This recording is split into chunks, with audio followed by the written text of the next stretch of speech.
আদিবাসী কন্যার স্বপ্ন পূরণের লড়াই। মালতী মুর্মু গ্রামের 85টি পরিবারের ছেলে মেয়েদের পড়াশোনা করার জন্য নিজের বাড়িকে 2020 সাল থেকে স্কুল বানিয়ে ফেলেছে। পুরুলিয়া জেলার অযোধ্যা পাহাড়ে হিলটপ থেকে 25 কিলোমিটার দূরে বিচ্ছিন্ন গ্রাম জিলিং সারেং সেই গ্রামের গৃহবধূ নিজের 2 মাসের ছোট্ট বাচ্চাকে নিয়ে প্রায় 60 জন ছাত্রীদের নিয়ে বিনামূল্যে স্কুল চালাচ্ছেন। গ্রাম থেকে বিদ্যালয়ের দূরবর্তী হওয়ায় বাচ্চারা নিয়মিত স্কুলে যেতে পারেন না।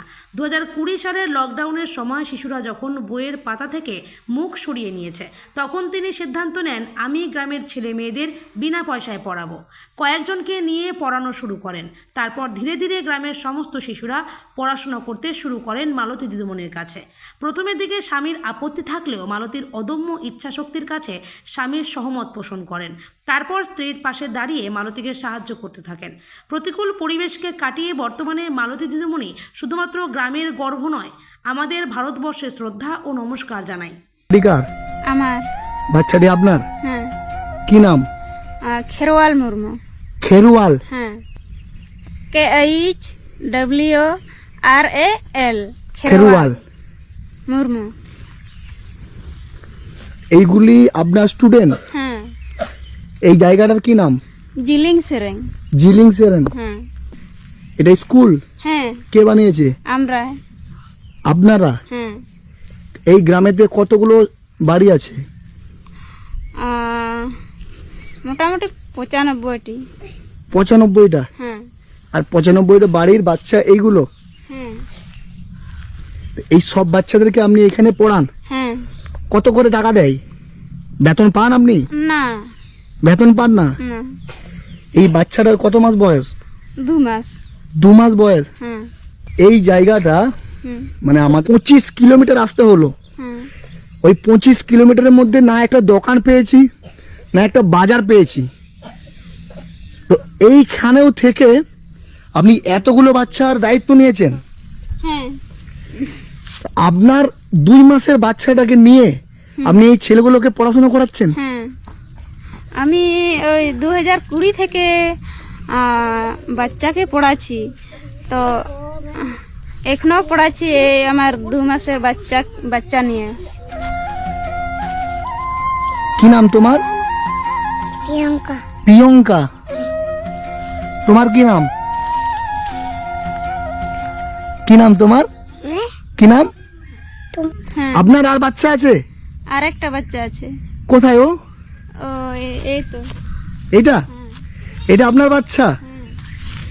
মানে সব বাচ্চার সাথে সাথে আপনার বাচ্চাও শিক্ষিত হয়ে উঠছে। হুম।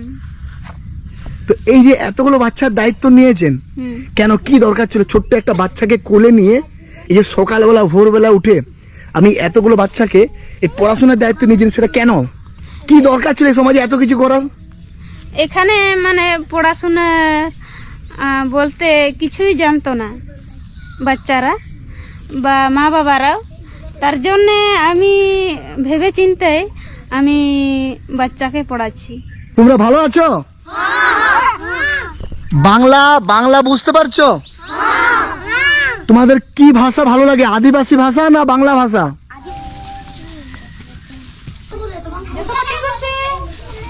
Good morning good morning. আচ্ছা বসো, তোমরা সবাই বসো। ম্যাডাম, এই সময় এসে আপনাকে আমি বিরক্ত করছি না তো? না, বিরক্ত না।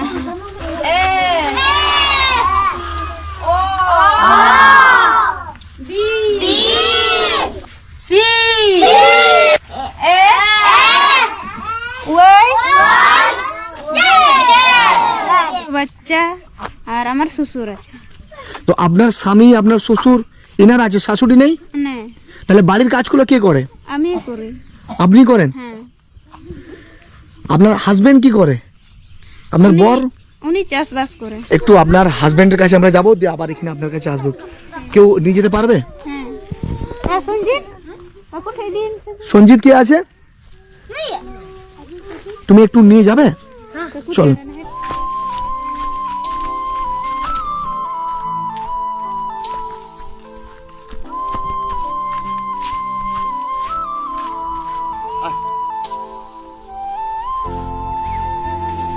ওই যে ম্যাডাম ওখানে পড়াচ্ছে, হ্যাঁ আপনি কি আপনার ওয়াইফ?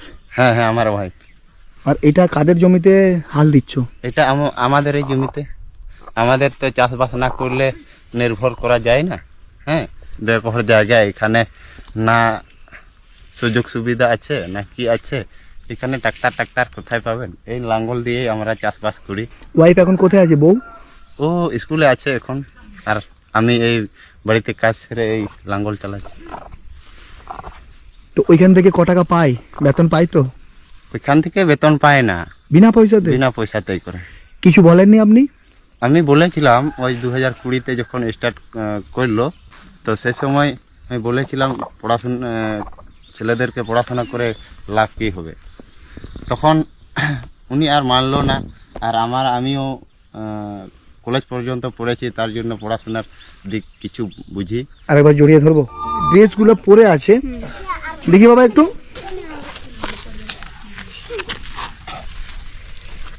এই ড্রেসগুলো কারা দিয়েছে, কোথায় পেলেন আপনি?